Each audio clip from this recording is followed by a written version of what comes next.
जैसा कि पिछले क्लास में हम लोगों ने पढ़ा था कि प्राचीन इतिहास कैसे हमारा डेवलप हुआ, उसके बाद हम लोगों ने थोड़ा बहुत जानकारी मध्यकालीन इतिहास का दिया था।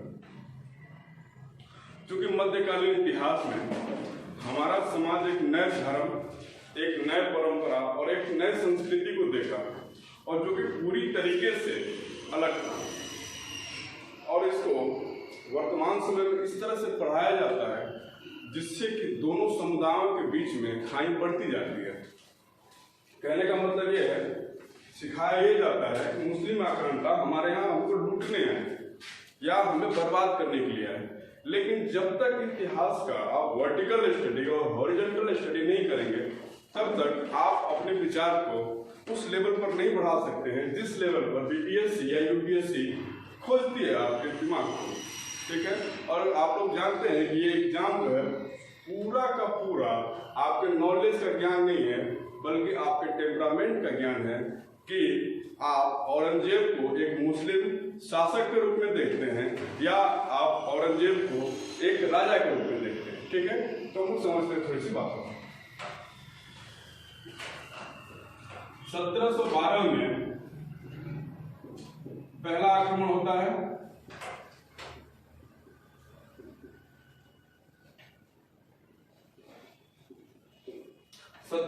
में पहला आक्रमण होता है और समझते हैं कि पहला आक्रमण भारत पर क्यों होता है, कौन कौन सी परिस्थितियां थी जिन्होंने भारत पर आक्रमण करने के लिए मुसलमानों को मजबूर किया या हम उनको खुद न्योता देकर अपनी परिस्थितियों के अनुसार आक्रमण के लिए बुलाया।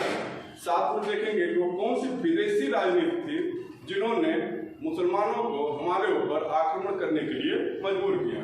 समझते हैं इस बात को। पहला आक्रमण होता है कि इस आक्रमण का वजह था, इसको समझते हैं। भारत के जस्ट ऊपर से सिल्क रूट गुजरता था उस समय, और इस सिल्क रूट से चीन का व्यापार होता था और भारत का उत्तरापथ आकर इस सिल्क रूट में मिलता था। प्राचीन इतिहास के कक्षा में हमने समझाया है कि जब भी लड़ाई होगी भारत के 4 दरवाजों को बंद करने के लिए, 4 दरवाजों में गुजरात का है, दक्षिण का है, बंगाल का है और उत्तरापथ, और इसके जस्ट अपोजिट में दक्षिणापथ। उत्तरापथ पे इसलिए सब कब्जा करना चाह रहा है क्योंकि यहाँ से सिल्क रोड और सिल्क रूट से सीधे हम यूरोप का रास्ता हमारे लिए और यूरोप का बाजार खुल जाता था। लेकिन होता क्या है कि जब दुनिया का पतन होता है और चाइना के सिल्क रूट पे समस्याएं आ जाती हैं। क्या आ जाती हैं?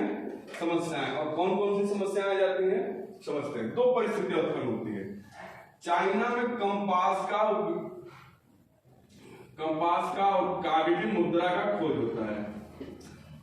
कंपास का और कागजी मुद्रा का खोज होता है, मतलब कि प्रौद्योगिकी का विकास होता है। और यह प्रौद्योगिकी का जब विकास होता है, थोड़ा सा हम लोग ट्रेड को समझ लेते हैं तो ज्यादा तरीके से समझ में आएगा कि चाइना के टेक्नोलॉजिकल डेवलपमेंट इंडिया पे आक्रमण कैसे करवाते हैं। देखिए, होता था जो ट्रेड ये इधर से चला और जो टर्की और इजिप्ट का इलाका था वहां पर ये अरब से मिलता था और फिर यूरोप में जाता था।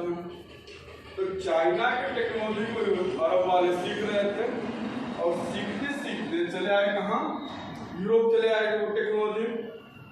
दूसरा चीज ये टेक्नोलॉजी को सीख गए और एक जो मेजर डेवलपमेंट हुआ है उस एरा में ये हुआ है कि लोहे का रकाब, लोहे के रकाब की खोज।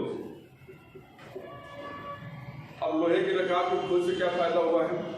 लोहे के रकाब की खोज से ये हुआ है कि घोड़े के ऊपर बैठने की स्टेबिलिटी जो है वो अब सैनिकों की बढ़ गई है और इस बढ़ने की वजह से सैनिक ज्यादा एफिशिएंट तरीके से कूद रहे हैं और लड़ाई कर रहे हैं। तो लोहे की खोज और प्रौद्योगिकी के विकास से अरब में जागरूकता,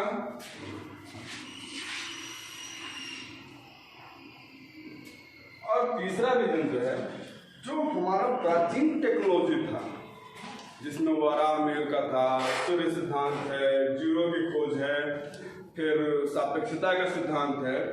इन सब का जो अरब यात्री हमारे यहाँ आए उन्होंने फारसी में अनुवाद किया, और जब फारसी में अनुवाद किया जिसके कारण अरब को हमारे ज्ञान और विज्ञान के बारे में जानकारी हुई, और ये सब जानकारियां मिलकर जो टेक्नोलॉजी है वो किसमें चेंज होती है, एक सेना में चेंज होती है।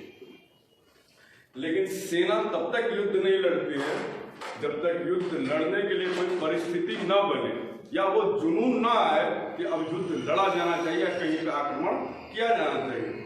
क्योंकि आप सभी लोग जानते हैं कि धर्म एक ऐसा साधन है जिसके आधार पर प्राचीन समय में भी, मध्यकालीन समय में भी और वर्तमान समय में भी कभी भी और कुछ भी करवाया जा सकता है। ठीक है, अब इसमें सेना तकनीक के साथ एक धर्म को जोड़ दिया जाता है, और धार्मिक प्रचार के लिए, तथाकथित धार्मिक प्रचार के लिए, और दूसरा उस धर्म प्रचार के लिए संसाधन को जुटाने के लिए भारत पर आक्रमण होता है। और पहला आक्रमण तो होता है 1712 में। मैं आशा करता हूं कि इतनी बातें आप लोग समझ चुके होंगे। जहां समझ में ना आए आप कमेंट करिए और हमसे क्वेश्चन करिए, ठीक है। अब समझते हैं कि क्या हम लोग गाजर और मूली थे क्या, कि जो आया और ढोल की तरफ बजा कर चला गया? नहीं, हम लोग गाजर मूली नहीं थे, लेकिन गाजर मूली की तरह हो गए थे। हमारा भी यशस्वी इतिहास रहा है, गौरवशाली इतिहास रहा है, लेकिन समझते हैं कि वो कौन कौन सी परिस्थितियां भारत की थी जिन्होंने इस चीजों को, अरब आक्रमण को आकर्षित किया। ठीक है, समझते।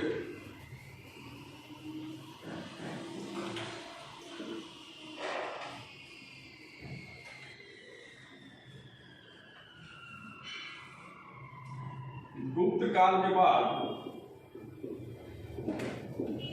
सत्ता का विकेंद्रीकरण होता है, और ये सत्ता जो है विकेंद्रीकरण होकर गुप्तोत्तर में बदल जाती है। गुप्तोत्तर इन द सेंस छोटे छोटे राज्यों में हम विभाजित होते हैं, और ये छोटे छोटे राज्यों के अंदर भी सामंतवाद का गुण आ जाता है, और ये छोटे राज्य आपसी वर्चस्व के लिए, जैसे कि महाजनपद में हम लोगों ने पढ़ा था कि आपसी वर्चस्व में मगध और अवंती दो आगे निकलते हैं, और फाइनली जब अजातशत्रु आता है तो अवंती को भी डिफीट कर देता है। उसी तरह ये आपसी वर्चस्व की लड़ाई लड़ते रहते हैं, और सबसे बड़ी जो लड़ाई होती है वो कन्नौज को लेकर होती है। अगर कन्नौज को लेकर लड़ाई क्यों हो रही है? कन्नौज को लेकर इसलिए लड़ाई हो रही है कि कन्नौज मिडिल एरिया में है, उत्तरापथ और दक्षिणापथ के, या यूं कह लें कि भारत के जो चारों दरवाजे हैं उसके मिडिल एरिया में कन्नौज है।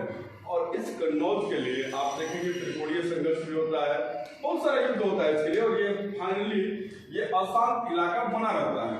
और इसके ऊपर सिल्क रोड पे जो रास्ता है हमारा, इस पे किसी राजा ने ध्यान नहीं दिया कि यहाँ से भी आक्रमण हो सकता है, और हुआ यही, यहाँ से पहला आक्रमण होता है देवर के रास्ते, और देवर वर्तमान कराची को अरबों द्वारा